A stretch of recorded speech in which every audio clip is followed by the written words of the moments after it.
আজকের ভিডিওতে শেয়ার করব একটা ছোট্ট গাছের কাটিং দিয়ে কিভাবে ঘর সাজানো যায়। অ্যাগ্লোনিমা গাছটি অনেক লম্বা হচ্ছিল বলে আমি একটু কাটিং করে নিলাম, আর সেই কাটিং করা অংশটাকে ফেলে না দিয়ে ভাবলাম কি করা যায়। হঠাৎ করে মাথায় আসলো, পুজোর সময় কালী পুজোয় ঠাকুর দেখতে গিয়ে দুটো ফ্লাওয়ার ভাস কিনেছিলাম, ছোট ছোট। দাম খুব একটা বেশি নেয়নি, 100 টাকার মধ্যেই দুটো প্রায় হয়ে গিয়েছিল। তো সেই ফুলদানি দুটোর একটিতে আমি ভাবলাম এটাকে আমি জল দিয়ে রেখে দেবো, কারণ এই গাছের আগা কেটে এভাবে জল দিয়ে রেখে দিয়ে আমি আগেও বাঁচিয়েছি। তো সেটা ভেবে আমি একটুখানি এটাকে জল ভর্তি করে ভাবলাম কিচেনে রাখবো আপাতত। আর তার সাথে এটাও কিনেছি, বেশ ইউনিক দেখতে। দুটো ফুলদানি আমার কাছে বেশ ভালো লেগেছে। কেমন হয়েছে আপনারা কমেন্ট করে জানাবেন। তো দেখুন, জল ভরে নিয়েছি আর কিচেনে এখানে কর্নারে রাখছি।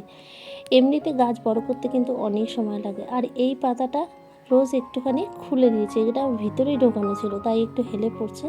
এটাকে একটু ঠিক করে দিচ্ছি, এটা পুরোপুরি যখন বড় হয়ে যাবে তখন মনে হয় ঠিক হয়ে যাবে। তো যাই হোক, একটা গাছকে বড় করতেই কতটা টাইম লাগে। এখানে এই যে ডগার কাটা অংশটা ফেলে না দিয়ে এটা কিচেনে সাজিয়ে রাখলাম, যদি বাঁচে তো বাঁচবে, আর যদি নাও বাঁচে তাও অনেক দিন এইভাবে তরতাজা থাকবে।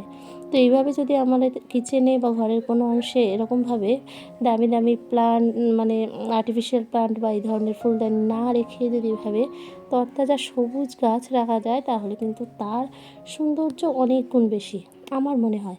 আর আমি সব সময় এখন এতটাই গাছ ভালোবেসে ফেলেছি, চেষ্টা করি যা করি সেটাকে গাছ দিয়ে সাজাতে। তো এখানেও এই ফুলদানিগুলো আমি হিসেবেই কিনেছিলাম যে জল দিয়ে, এই সিরামিকের পটগুলো এমনি আমার খুব ভালো লাগে। বড় বড় তো ফুলদানি কেনার এখনও সামর্থ্য হয়নি, অনেক দাম। তো এইগুলোর ভিতরে জল দিয়ে আমি কোনো ইনডোর প্লান্ট রাখবো, তো সেটাই করলাম। দেখা যাক আইডিয়াটা কেমন ফলপ্রসূ হয়, আপনাদের সাথে সেটা অবশ্যই শেয়ার করব। তো পুরো আইডিয়াটা কেমন লাগলো জানাতে ভুলবেন না। ভালো লাগলে আমার চ্যানেলটি সাবস্ক্রাইব করে আমার পাশে থাকবেন। আজকের মতো আসছি। আপনারা সবাই ভালো থাকবেন, সুস্থ থাকবেন। টাটা।